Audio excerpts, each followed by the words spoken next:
Hello friends, आज हम लोग चैप्टर 1 मैथ्स का क्लास 10th का मैथ चैप्टर 1 वास्तविक संख्या के बारे में पढ़ेंगे।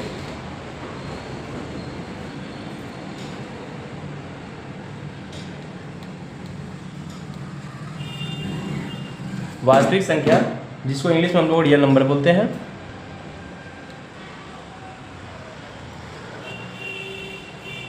ठीक है, और हम लोग रियल नंबर वास्तविक संख्या का इंट्रोड्यूस करेंगे, यानी इंट्रोडक्शन क्लास होगी हमारी। सबके बारे में परिचय होगी, किसको क्या कहते हैं, कौन सी संख्याएं हैं, कौन परिमेय है, कौन अपरिमेय है, बहुत सारी चीज़ें हैं। लाइन बाई लाइन हम लोग पढ़ेंगे। सबसे पहले हम लोग संख्या के बारे में पढ़ेंगे।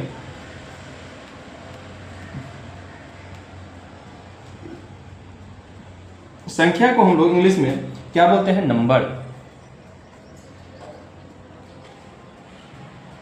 नंबर संख्या को क्या बोलते हैं? नंबर बोलते हैं हम लोग। अब इस संख्या को कितने भाग में बांटा गया है? संख्या को दो भाग में हम लोग बांटे हुए हैं।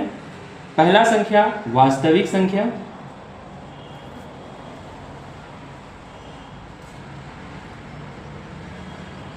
वास्तविक संख्या को इंग्लिश में हम लोग रियल नंबर बोलते हैं। कॉपी में सभी चीज एक एक पॉइंट आप लोग नोट करेंगे।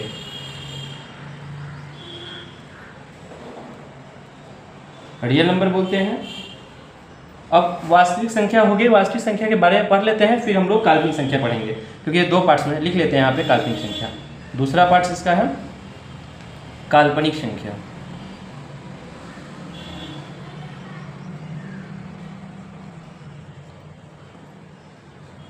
जिसे हम लोग इमेजिनरी नंबर बोलते हैं।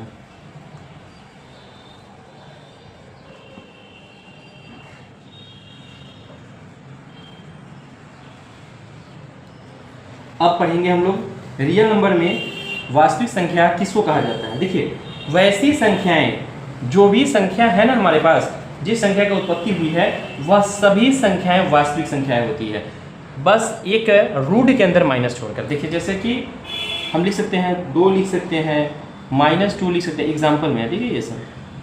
ठीक है, √3 लिख सकते हैं, -√7 लिख सकते हैं। ऐसी बहुत सारी संख्याएं हैं जो वास्तविक संख्या होंगे। काल्पनिक संख्या किसको कहते हैं? तो काल्पनिक संख्याएं वैसी संख्याएं जो रूट के अंदर हो, जिसको हम लोग आगे पढ़ना नहीं है, 11th-12th में पढ़ना है काल्पनिक संख्या के बारे में, लेकिन बट अभी भी समझ लीजिए।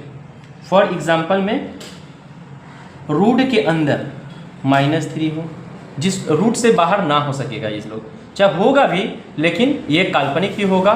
ठीक है, √6 हो गया, डॉट डॉट। बहुत ऐसी संख्याएं हैं जो आपकी काल्पनिक संख्या होती है। ठीक है, ये दोनों क्लियर है। हम लोग आगे बढ़ते हैं। फिर काल्पनिक संख्या और वास्तविक संख्या आप पढ़ लिए। अब मेन पॉइंट हम पढ़ेंगे वास्तविक संख्या के बारे में।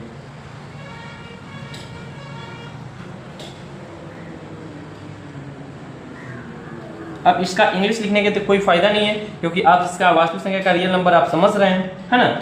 आप लोग समझ लीजिए। अब वास्तविक संख्या को हम लोग दो पार्ट में बांटे हैं। अब वह दो पार्ट्स कौन कौन है जानेंगे हम लोग। एक नंबर में परिमेय संख्या होगा,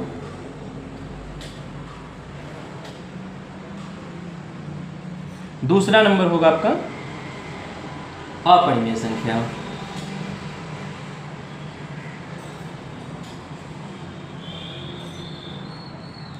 अपरिमेय संख्या। अब परिमेय संख्या को इंग्लिश में क्या बोलते हैं? Rational number.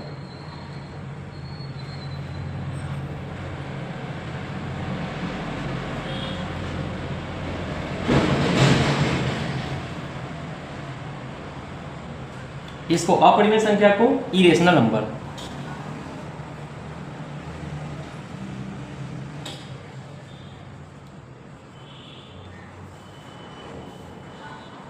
Irrational number. अब परिमेय संख्या किसको कहा जाता है? जिसे हम P/Q के रूप में लिखा जा सके, यानी इसको एक नोट हम लिख लें यहाँ पे समझने के लिए, याद रखने के लिए। जिसे P/Q के रूप में लिखा जा सके और Q not = 0 होना चाहिए। क्या होना चाहिए? Q not = 0, यानी Q का जो मान है ना इसका, वह यानी बटे में 0 नहीं होना चाहिए। बटा में 0 होगा तो वह परिमेय संख्या नहीं होगा। फॉर एग्जाम्पल हम लोग देख लें, जैसे मान लीजिए 3, इसके नीचे ना कुछ है तो 1 हो जाएगा। मान लीजिए 2/3 बटा के रूप में है, मान लीजिए 0, मान लीजिए 6। ऐसी बहुत सारी संख्याएं हैं जो परिमेय संख्या होती हैं। वो माइनस में भी हो सकता है, ठीक है, कोई इशू नहीं है। अपरिमेय संख्या, अपरिमेय संख्या वैसी संख्याएं होती है जो रूट से बाहर ना निकले, ठीक है, जो रूट से बाहर ना निकले। जैसे फॉर एग्जांपल √2, क्या रूट किसी से बाहर निकलेगा? नहीं। जैसे √4 रहता, मान लीजिए √4 रहता, तो ये √4 तो 2 का स्क्वायर है और स्क्वायर रूट काट देता है, ये 2 आ गया, तो ये परिमेय संख्या ना आ गया जी, ये तो परिमेय संख्या हो गई, इस रूप में आ गया। तो इसलिए जो रूट के अंदर हो, रूट से बाहर ना हो, वह क्या कहलाएगा? अपरिमेय संख्या, ठीक है। तो अपरिमेय संख्या जान गए, जो रूट के अंदर ही हो, रूट से बाहर ना निकल हो। ऐसी कोई संख्या है ये सब रूट से बाहर हो। और इसमें चाहे तो हम दे सकते हैं √36 दे सकते हैं, कोई दिक्कत नहीं, क्योंकि 36 जो है √36 जो है आपका 6 का स्क्वायर होगा, स्क्वायर से रूट कैंसिल, तो 6 बच जाएगा। तो ये हो जा रहा है परिमेय संख्या, इसलिए, ठीक है। बहुत सारी संख्या है, डॉट डॉट कर दीजिए यहाँ भी, ठीक है। तो इतना अगर नोट हो गया है, नोट कीजिए, फटाक से स्क्रीनशॉट लीजिए, उसके बाद फिर आगे हम लोग चलते हैं, ठीक है। तो आगे बढ़ते हैं लोग फिर।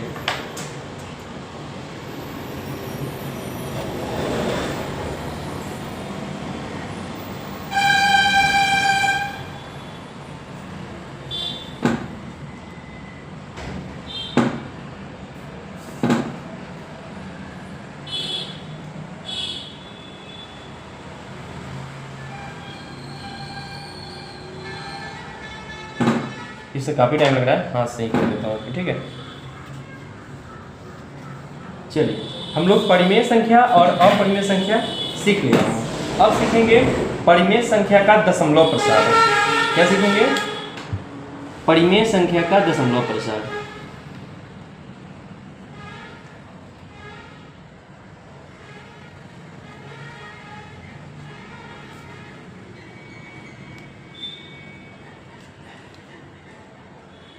दशमलव प्रसार। अब देखिए, परिमेय संख्या का जो दशमलव प्रसार होता है 2 होता है। अब ये 2 कौन कौन होता है? एक शांत होगा, ठीक है, एक शांत होगा, एक अशांत आवर्ती होगा।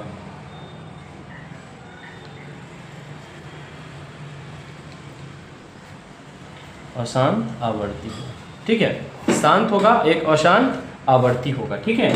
अब हम लोग देखते हैं कौन शांत आवर्ती होता है, कौन अशांत होता है, अशांत आवर्ती होता है, शांत किसको कहा जाता है। तो देखिए, मान लेते हैं मैंने एक क्वेश्चन लिख लिया, क्वेश्चन के दूसरे समझा देता हूँ आपको, 1/8, ठीक है। अब ये 1/8 को हम क्या कहेंगे, शांत या अशांत? अब फाइंड करेंगे, चेक करेंगे, तो इस बड़े वाले संख्या नीचे वाले से ऊपर वाले को भाग की जाती है, तो 8 से डिवाइड करेंगे 1 को, तो ये कभी नहीं लगेगा, तो एक 0 और एक दशमलव देंगे, 10 हो जाएगा। अब 8 के टेबल में, यानी 8 के पहाड़ा में एक बार में ये लगेगा, यहाँ कितना बच जाएगा बाबू? 2 बच जाएगा, 2 बच गया। फिर एक डिसमल तो है, तो उसके बाद कोई 0 देने की, सॉरी डिसमल है तो फिर डिसमल देने की आवश्यकता है नहीं, एक 0 डाल देंगे। डिसमल जब पड़ जाए तो उसके बाद समझिए कि अनेक 0 आपके पास है, ठीक है, आप ला सकते हो। अब 8 के पहाड़ा में कितने बार में आएगा? 8 दूना 16 लगाएंगे हम यहाँ पे। अब उसके बाद फिर इस संख्या को घटा लीजिए, 4 बच गया, फिर एक 0 लगे, 8 बचे 40। अब यहाँ पे शेषफल कुछ नहीं बचा, यानी कि ये पूरे कट गए। 1/8 जो है बराबर 0.125, पूरा कट गया। जब पूरा कट जाए तो क्या होता है? शांत होता है। ये संख्या क्या हो गई? शांत हो गई। क्यों?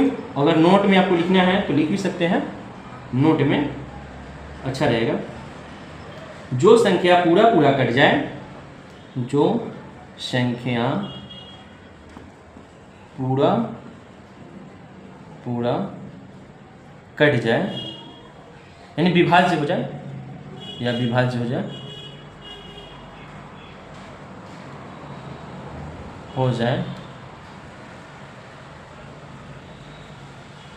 वह संख्या शांत कहलाएगी।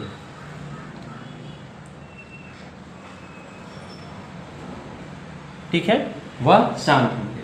अब नेक्स्ट एक और क्वेश्चन हम देखते हैं। ये तो शांत वाला सीख गए कि शांत ऐसे होगा। अब एक क्वेश्चन और लेते हैं मान लीजिए मेरे पास संख्या 2/3 है। अब इसको क्या किया जाए, 2/3 को डिवाइड करेंगे हम लोग, 2 को 3 से डिवाइड करेंगे तो सर इस पे भी एक 0 और दशमलव देना होगा तो 20 हो गया। 3 के पहले से इसको काटेंगे सर तो 3 छक 18, कितना आएगा 18। फिर 2 बच गई सर, फिर एक 0 डालें।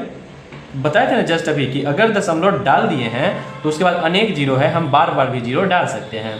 फिर 3 छक 18, फिर 2 बचा, फिर 0 डालेंगे, फिर 3 छक 18।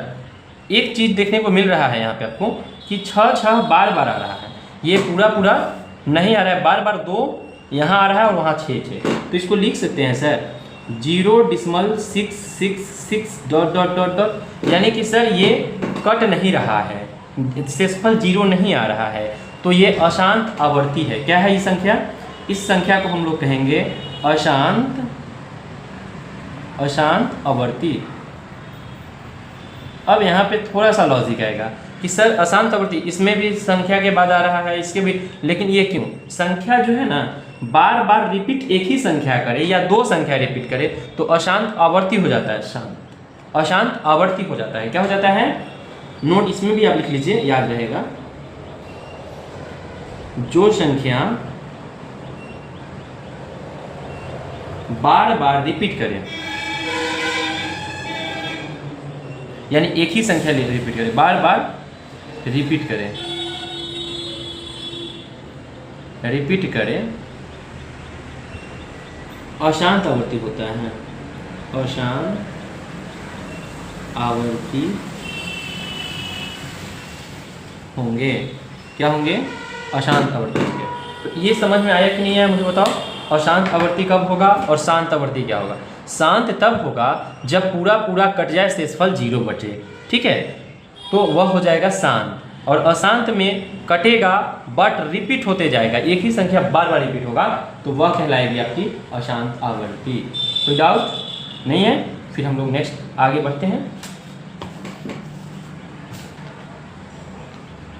ठीक है, मिटाए, स्क्रीनशॉट ले लिए? ठीक है।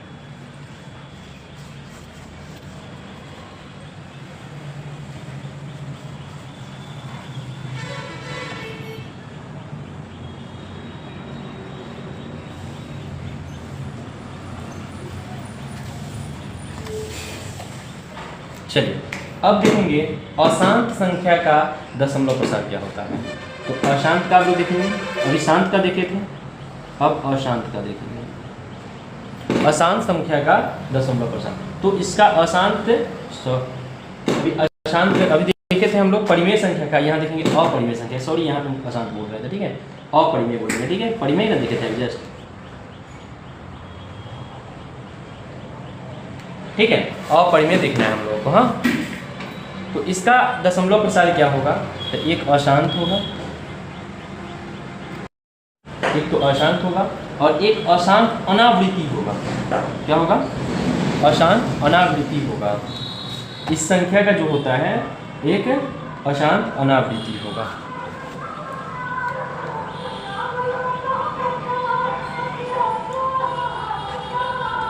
अनावृत्ति होगा,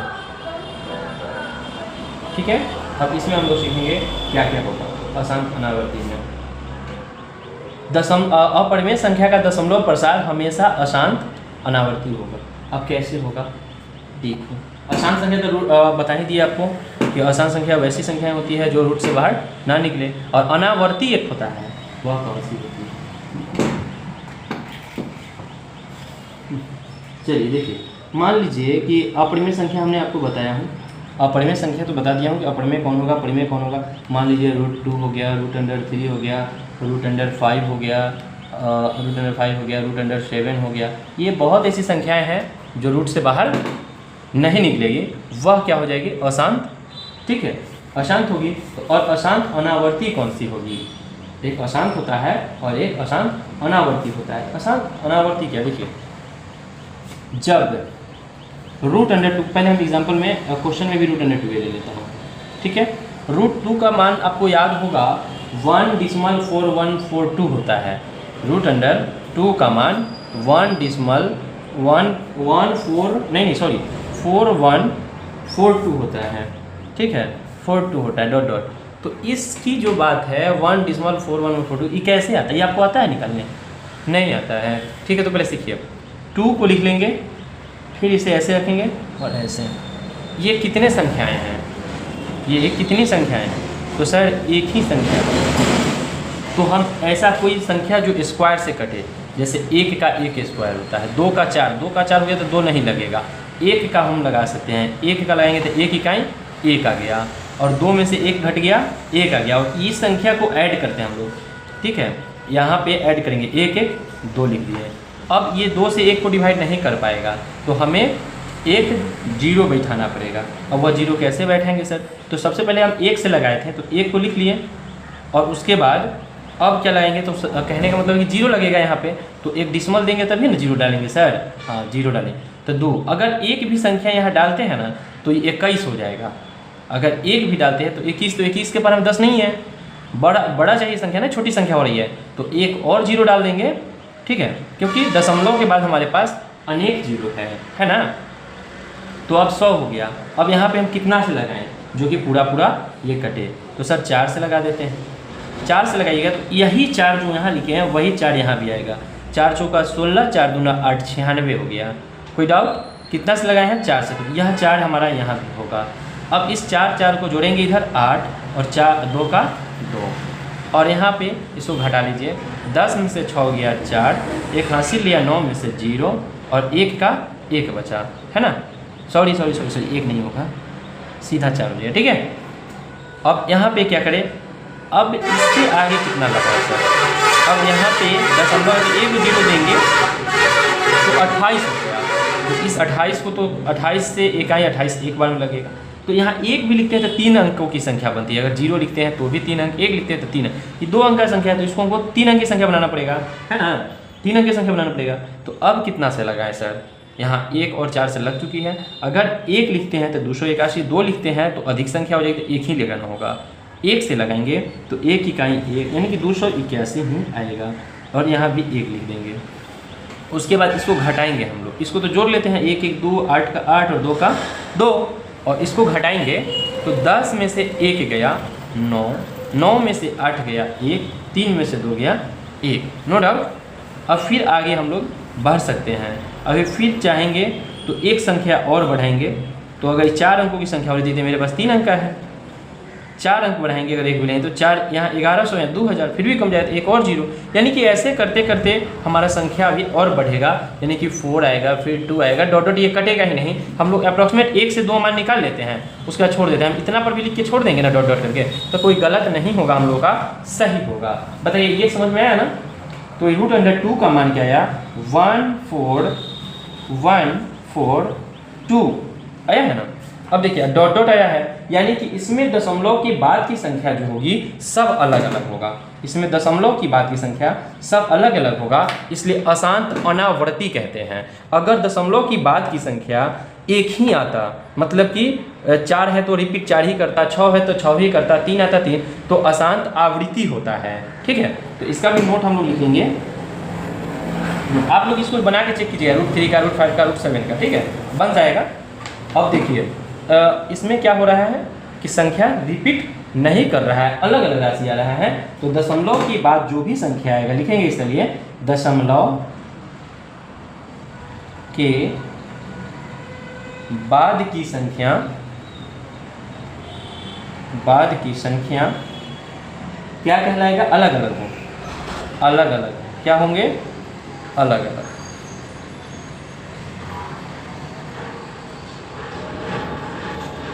तो वो तो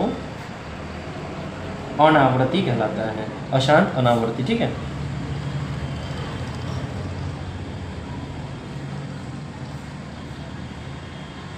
अनावृत्ति कहलाते हैं।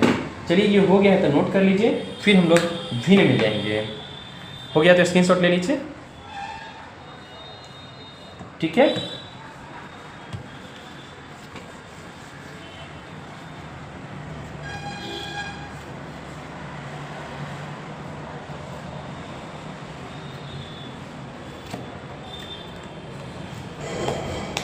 चलिए अब परिमेय संख्या के बारे में कुछ पढ़ेंगे, फिर आगे कुछ फॉर्मूला पढ़ेंगे, फिर देन हम लोग क्लास एंड करेंगे। थोड़ी सी और पढ़ लेते हैं। अब पढ़ेंगे हम लोग, स्टार्ट दे देते हैं, परिमेय संख्या। अभी हम लोग आप लोगों को बताया था कि परिमेय संख्या का क्या बोलते हैं इंग्लिश में। ये बताइए जल्दी से कमेंट में, परिमेय संख्या को इंग्लिश में क्या बोलते हैं। रेशनल नंबर या इरेशनल नंबर बताइए। रेशनल नंबर बोलते हैं, ठीक है। हाँ, तो रेशनल नंबर बोलते हैं। हाँ, चलिए आगे हम लोग देखेंगे परिमेय संख्या। परिमेय संख्या को दो भाग में विभक्त किया गया है। एक भाग हो जाएगा आपका भिन्न। क्या होगा? भिन्न। भिन्न को इंग्लिश में फ्रैक्शन बोलते हैं। क्या बोलते हैं? फ्रैक्शन। भिन्न को फ्रैक्शन बोलते हैं। दूसरा होता है पूर्णांक। पूर्णांक को हम लोग क्या बोलते हैं बताइए? इंटीजर। इंटीजर।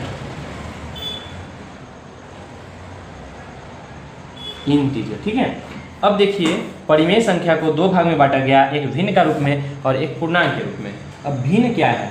भिन्न सर जो p बटे q के एग्जाम्पल देखेंगे हम लोग। भिन्न जो है p बटे q के रूप में होता है, ठीक है, जो q नॉट इक्वल टू सिर्फ 0 होता है। जो संख्या अगर बोले तो सर 0 बोल दीजिए, 1 बोल दीजिए, 2/3 बोल दीजिए, सर 5/7 बोल दीजिए, कुछ भी बोल दीजिए, -3/8 बोल दीजिए। ये सब क्या है? बहुत सारी संख्याएं ये भिन्न है। क्या है? क्योंकि एक अब ये सर ये कैसे भिन्न हो गया p बटे q?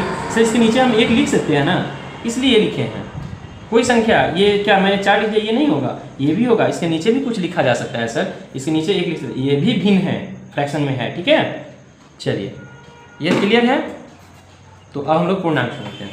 पूर्णांक में जो है ना, हम पूर्णांक को उस संख्या को कहते हैं जो निगेटिव पॉजिटिव दोनों हों, साथ में शून्य भी। जैसे 0, 1, 2, 3, 4 ... 1, 2, 3, 4 ... ये क्या है? पूर्णांक। जो निगेटिव पॉजिटिव रूप में चलता है उसे हम लोग पूर्णांक कहते हैं। क्लियर है यहाँ तक? तो फिर अब हम लोग सीखेंगे पूर्णांक के बारे में, यानी पूर्णांक को कितने भाग में बांटा गया है। पूर्णांक को फिर हम लोग 3 भाग में बांटे। इस पूर्णांक को घेर देता हूँ, इस पूर्णांक के बारे में पढ़ेंगे। इसको 3 भाग में बांटे। कौन कौन भाग? एक ऋणात्मक होगा, एक ऋणात्मक होगा, ठीक है। ऋणात्मक किसको कहते हैं? जो माइनस लगा रहे, जो माइनस में संख्याएं हैं वह ऋणात्मक। जैसे -1, -2, -3 ... बहुत सारी संख्याएं हैं। उसके बाद एक दूसरा नंबर आता है शून्य पूर्णांक। ये सब एग्जाम में पूछने वाला सब चीज़ है, ठीक है। 1 नंबर वाला में शून्य पूर्णांक। शून्य पूर्णांक किसको कहते हैं? तो शून्य पूर्णांक वैसी संख्या जिसको पूरा शून्य रहे, यानी गुना करो कोई संख्या में 0 आ जाए, शून्य पूर्णांक हो गए, ठीक है। तीसरा आता है धनात्मक पूर्णांक। धनात्मक पूर्णांक। अब ये धनात्मक पूर्णांक कौन सी संख्या है? जो पॉजिटिव रहे, 1, 2, 3 ... पूरे संख्या क्या है। इसी में एक और नोट लिख लीजिए, अच्छा याद रहेगा नोट में। धनात्मक पूर्णांक को प्राकृत संख्या कहते हैं। क्या कहते हैं? धनात्मक पूर्णांक को प्राकृत संख्या कहते हैं। क्या कहते हैं? प्राकृत संख्या कहते हैं। चलिए जल्द से नोट कीजिए इसको, फिर हम आगे बढ़ें। हो गए? क्लीन कर दूं?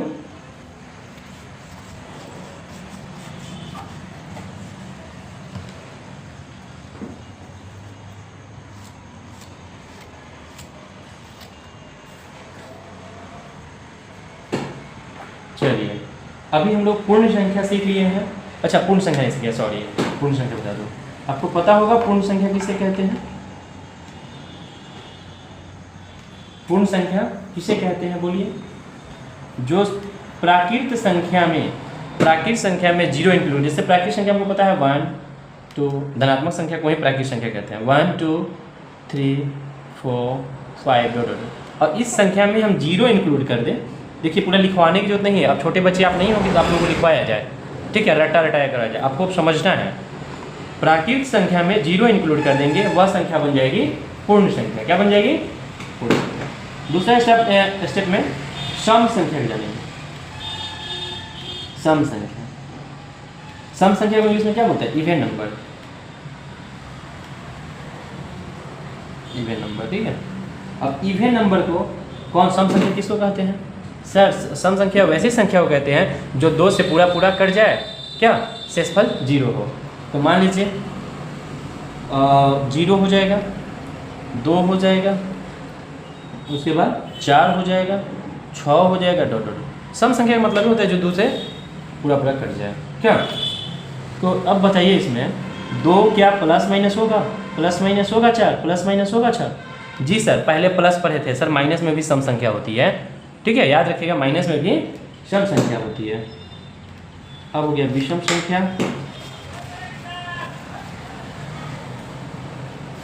अब हो गया विषम संख्या,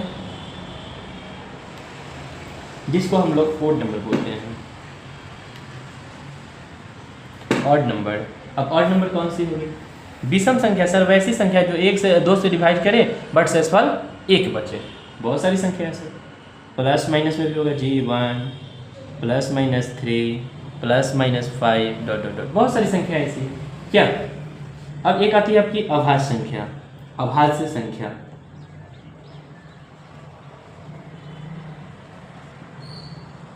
अभाज्य संख्या, अभाज्य संख्या किसको कहते हैं?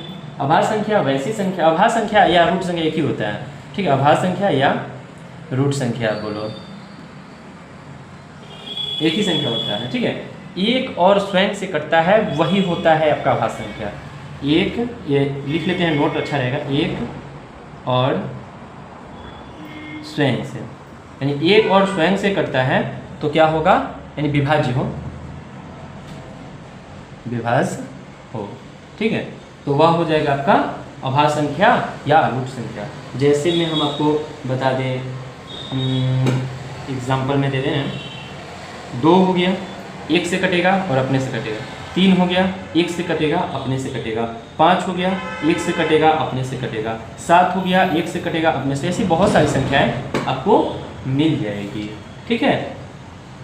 अब दूसरा नेक्स्ट पॉइंट, यौगिक संख्या या भाज्य संख्या। क्या? यौगिक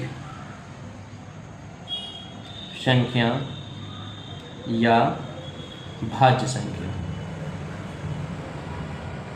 अब देखिए, यौगिक संख्या और भाज्य संख्या किसको कहते हैं? जिनका गुणनखंड 2 संख्याओं से अधिक हो, यानी 2 से अधिक हो, ठीक है।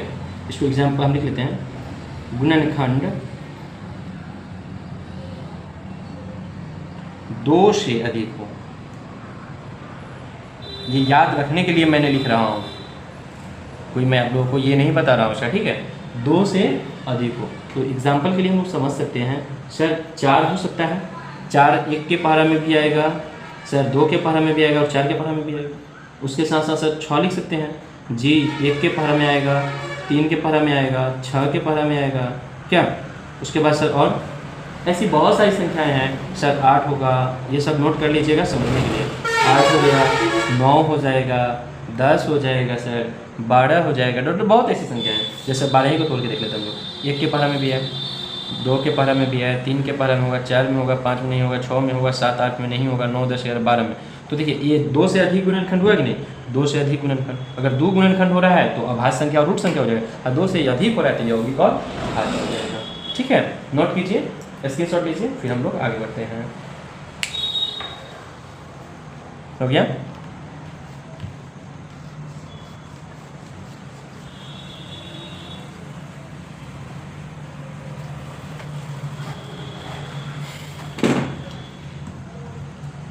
चलिए नेक्स्ट है अभाज्य संख्या। बता दिए ना? नहीं बताए, सॉरी। अभाज्य संख्या बता दो।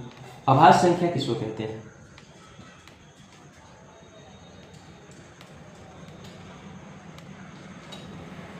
अभाज्य संख्या, ठीक है। चलिए, अभाज्य संख्या जिसको हम लोग को प्राइम नंबर बोलते हैं, इंग्लिश में लिखते हैं, लिख देता हूँ, ठीक है। नहीं तो सर आधा अधूरा लिख रहे हैं। क्या लिखेंगे? को प्राइम, प्राइम नंबर। अब देखिए, अभाज्य संख्या किसे कहते हैं? अभाज्य संख्या वैसी संख्या कहते हैं जिसका दो संख्याओं का HCF एक हो, ठीक है, दो संख्याओं का HCF एक हो, चाहे ऐसे भी लिख सकते संख्या का HCF 2 होना चाहिए। संख्या, ये नोट में रखिएगा, संख्या का HCF बराबर 1 हो। अगर HCF 1 आ रहा है तो समझ लेंगे कि वह संख्या क्या है, आपका अभाज्य, असहभाज्य होता है। सॉरी, यहाँ पे गलत हो गया बाबू,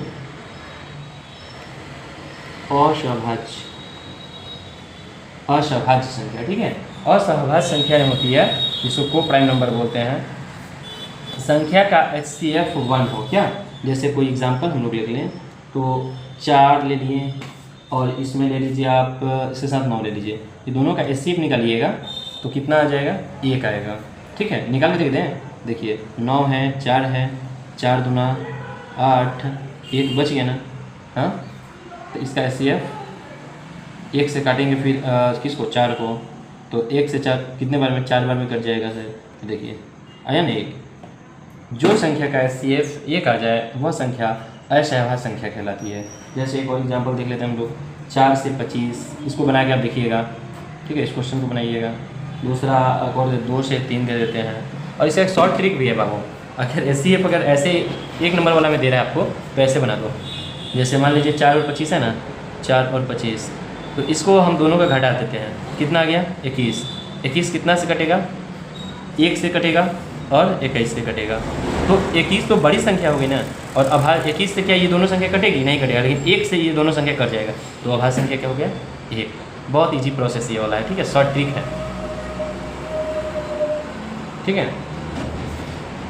नेक्स्ट स्टेप सीखेंगे हम लोग, इसको नोट हो गया होगा, चलिए मिटाते हैं।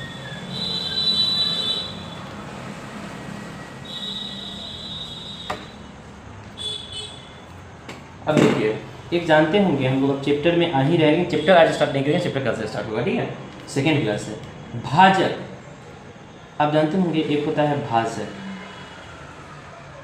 एक होता है भाज्य, एक होता है भागफल, एक होता है शेषफल। ये सब आप लोग जान रहे होंगे, और नहीं जान रहे तो नोट कीजिए, क्योंकि चैप्टर जो है ना, टोटल चैप्टर मानिए तो इसी पर आने वाला है, पूरा फार्मूला यूज इसी पर होगा, ये हमारा फार्मूला ही है सब, लिख दे क्या फार्मूला,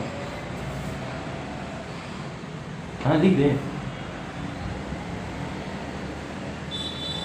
चलिए अब फार्मूला चल रही है, ये हो गया दूसरा फार्मूला हम चाहें, अब इसी को ऐसे भी लिख सकते हैं, और बहुत सारे हैं, जैसे भाज्य बराबर भाजक गुणे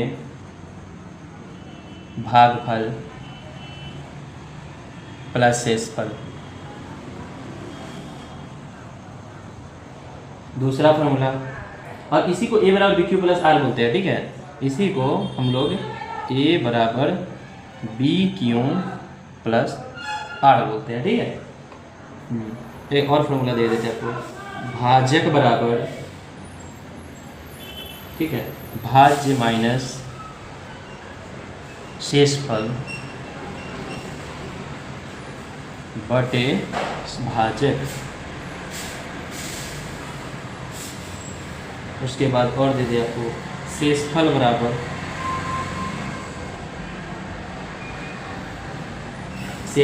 लिखे भाज्य माइनस भाजक गुणे भागफल। हम सारे फार्मूला दे रहे हैं, ये आप चाहोगे तो बना भी लोगे, इस एक फार्मूला से आप ये सारे फार्मूला बना लोगे, लेकिन फिर भी मैं दे रहा हूँ आप लोगों को, ठीक है। इसको नोट कीजिए, फिर आगे चलते हैं हम जल्दी फास्ट।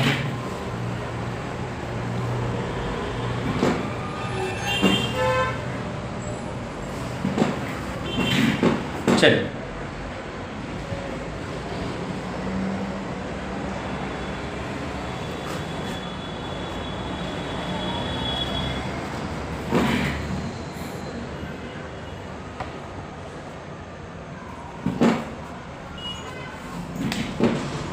अभी हम लोग फॉर्मूला में ही हैं, ये सीख लिया। अब दो संख्याओं का गुणनफल क्या होता है, फॉर्मूले हैं अभी सब जितना इस चैप्टर में फॉर्मूला यूज होने वाला है कि फर्स्ट क्लास अगर एब्सेंट कर दिए तो दिक्कत हो जाएगा, इसलिए फर्स्ट क्लास का पहले वीडियो देख लीजिए आप। एक बार, दो बार, चार बार समझिए, जब तक समझ में नहीं आए तब तक आगे मत बढ़िए आप लोग, ठीक है। इसमें होगा दो संख्या का गुणनफल, ठीक है।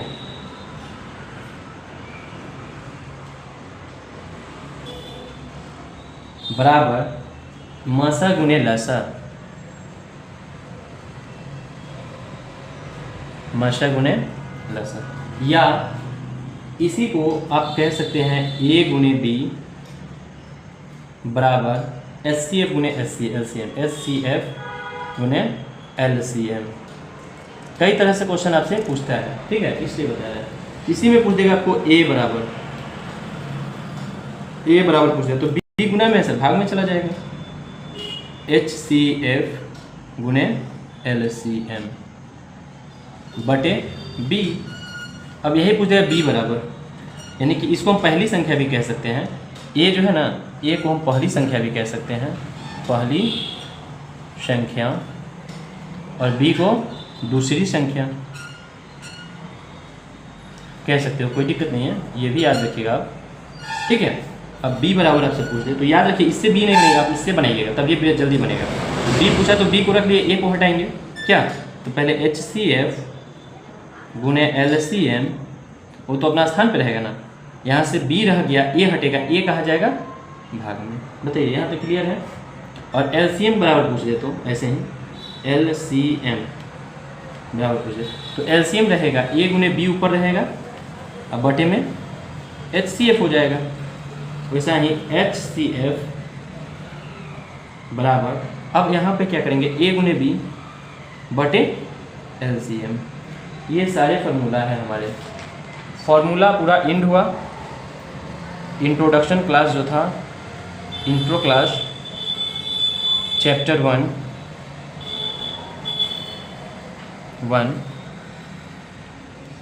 एंड क्लास 1 इंड हो गया, क्लास 1 इंड हुआ, ठीक है। कल हम लोग नेक्स्ट क्लास में चलेंगे, क्लास 2 में लेक्चर 2 लेंगे। आज लेक्चर लेकर चलते अच्छा रहेगा क्या, लेक्चर 1 हो गया, कल हम लोग लेक्चर 2 इंड करेंगे, ठीक है।